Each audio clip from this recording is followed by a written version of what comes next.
जयपुर से अहम खबर है। नवजातों की किलकारी से बढ़ा है एनबीपी का आकर्षण। जी हां, 10 मई को बाघिन रानी ने 3 शावकों को जन्म दिया था।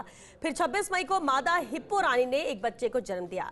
अब एशियाटिक शेरनी तारा जल्द खुशखबरी दे सकती है। नाहरगढ़ बायोलॉजिकल पार्क में 28 प्रजातियों के वन्य जीव है। बिग कैट फैमिली से बाघ, शेर और लेपर्ड का रहवास है। यहाँ पर लेपर्ड, ओटर को छोड़ शेष सभी 26 प्रजाति के वन्य जीव कर चुके हैं यहाँ पर प्रजनन। लेपर्ड के प्रजनन पर यहाँ सीजेडए ने लगा रखी है रोक। उत्तर भारत के एक बड़े वन्यजीव प्रजनन केंद्र के तौर पर अब नाहरगढ़ बायोलॉजिकल पार्क उभर रहा है और जल्द ही यहाँ कुछ अन्य प्रजाति के वन्यजीवों को भी लाने की योजना है। एक्सचेंज प्रोग्राम के तहत जल्द ही लाए जाएंगे दूसरी प्रजाति के वन्यजीव। एनबीपी को बड़ी जू कैटेगरी में लाने की भी यहाँ पर प्रयास किए जा रहे हैं। DCF Jagdish Gupta, RO Jagdish Sharma, BET team के सदस्य वनपाल माधव, एफजी सरिता चौधरी, श्रीराम चौधरी सहित पूरा स्टाफ मुस्तैद है। और चलिए इस पर और ज्यादा जानकारी के साथ एसोसिएट एडिटर निर्मल तिवारी जो हमारे साथ जुड़ चुके हैं। निर्मल, ये बेहद अहम है और अच्छी खबर कह सकते हैं। जिस तरह से नवजातों की किलकारी, इससे नाहरगढ़ बायोलॉजिकल पार्क का आकर्षण लगातार बढ़ रहा है, लेकिन ये पूरी टीम की मेहनत भी होती है। किस तरह से आगे के लिए योजना बनाई जा रही है? निश्चित तौर पर श्वेता, देखिए ये सुकून भरी तस्वीरें हैं हम जो पर्दे पर दिखाने की कोशिश कर रहे हैं। और खास बात यह, चूंकि राजधानी जयपुर की बात है तो हमें और ज्यादा गर्व इसके ऊपर होता है कि जो नाहरगढ़ बायोलॉजिकल पार्क है वो देश के, खासकर नॉर्थ इंडिया की बात करें, उसको एक बहुत बड़े प्रजनन केंद्र के तौर पर, वन्य जीवों के प्रजनन केंद्र के तौर पर भी उभर रहा है। पर्यटक यहाँ विभिन्न किस्म के जो प्रजातियों के जो वन्य जीवन को देखने आते हैं, लेकिन जब वो छोटे छोटे नन्हे उनके बच्चे देखते हैं, देखिए 10 मई को जब रानी नाम की जो बाघिन है उसने जब 3 शावकों को जन्म दिया, उसमें एक सफेद शावक भी तो पहली बार खुशखबरी आई इन दिनों में। फिर 26 तारीख को यानी 26 मई को जो रानी नाम की जो मादा हिप्पो है उसने बच्चे को जन्म दिया, दूसरी बार उसने बच्चे को जन्म दिया। पिछले बार 2020 में उसने पहले बच्चे को जन्म दिया था, इस बार दूसरे को।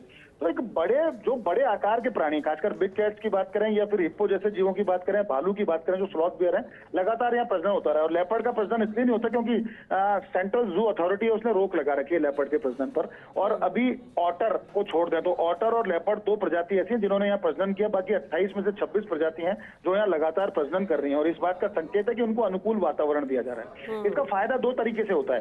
पहला फायदा तो ये कि जो वन्यजीव हैं उनकी संख्या बढ़ती है और हम जिस तरह से उनके लिए एक हैबिटाट तैयार कर रहे हैं, लोकल हैबिटाट तैयार कर रहे हैं, उसमें अगर प्रजनन करते हैं तो बहुत अच्छी बात होती है। एक सामूहिक टीम का प्रयास है। दूसरा फायदा ये होता है, यहाँ आने वाले जितने भी पर्यटक या शोध छात्र या जो वन्यजीव प्रेमी अगर वो आते हैं तो उनको विभिन्न प्रजाति के जो वन्यजीव होते हैं उनके बारे में जानकारी उनको मिलती है कि किस तरह से कौन सी हैबिटाट के हैं, उनको ऐसा कौन सा उनको कंडीशन यहाँ इस तरह का रखा जा रहा है, उनको कंडीशनिंग करते हैं वो आपस में यहाँ पर। क्योंकि लॉयन की बात करते हैं, एशियाटिक लॉयन, वो राजस्थान की हैबिटाट का नहीं है, वो गुजरात की हैबिटाट का है। अगर उसके बावजूद अगर यहाँ प्रजनन करता है तो इसका मतलब उसको अनुकूल वातावरण दिया जा रहा है। तो कोशिश ये की जानी चाहिए कि जो पिछला जो कुछ एक दौर ऐसा गुजरा था 34 महीने का, जब 14-15 बिग कैट्स की यहाँ मौत भी हो गई थी कैनाइन डिस्टेंपर और लेप्टोस्पायरोसिस से, लेकिन उसके बाद सबक लिया पूरे स्टाफ ने। खासकर जगदीश गुप्ता की बात करें जो यहाँ के डीसीएफ हैं, रेंजर यहाँ के जो जगदीश शर्मा उनकी बात करें, डॉक्टर अरविंद माथुर की बात करें जो यहाँ के वरिष्ठ पशु चिकित्सक है, और तमाम टीम, सरिता चौधरी, श्रीराम चौधरी, माधव, ये तमाम जो लोग हैं ये लगातार इस बात की मॉनिटरिंग करते हैं कि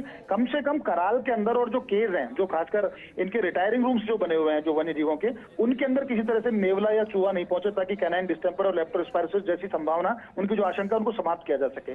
तो बहुत कोशिश की जा रही है, तब जाकर के रिजल्ट देखने को मिल रहे हैं। अब जल्दी ही तारा और शक्ति और दुर्गा, इन तीनों की एक जोड़ा बनाया गया था जिसमें तारा जो पुरानी यहाँ की पहले से यहाँ बाघिन मौजूद थी, उनका जो शक्ति नाम का शेर है उसके साथ उसकी मैटिंग सफल रही है। और जिस तरह की उसकी शारीरिक संरचना में बदलाव दिख रहा, लगता है कि वो भी जल्दी ही 2 रानियों के बाद अब तारा भी जल्दी खुशखबरी दे सकती है। तो निश्चित तौर पर अगर नाहरगढ़ बायोलॉजिकल पार्क के अंदर 28 प्रजातियां देखिए और कुछ और प्रजाति भी बाहर से लाई जाएंगी जिसमें राइनो को भी लाने के प्रयास किए जा रहे हैं, तो उसके बाद एक बड़े जू के तौर पर, क्योंकि मेजर जू के तौर पर इसको एस्टेब्लिश करने की योजना है, तो कुछ और जो प्रजाति के जानवर हैं जो वन्यजीव उनको भी यहाँ लाया जाएगा। लेकिन जो एग्जिस्टिंग है उसमें निश्चित तौर पर जिस तरह का उनको अनुकूल माहौल दिया जा रहा है उसके लिए पूरी टीम बधाई की पात्र है। और टीम के प्रयासों का नतीजा है कि प्रतिकूल माहौल के बावजूद जो दूसरी हैबिटाट के जो वन्यजीव हैं वो भी यहाँ प्रजनन कर रहे हैं। चलिए, बहुत शुक्रिया निर्मला आपका इस पूरी जानकारी के लिए।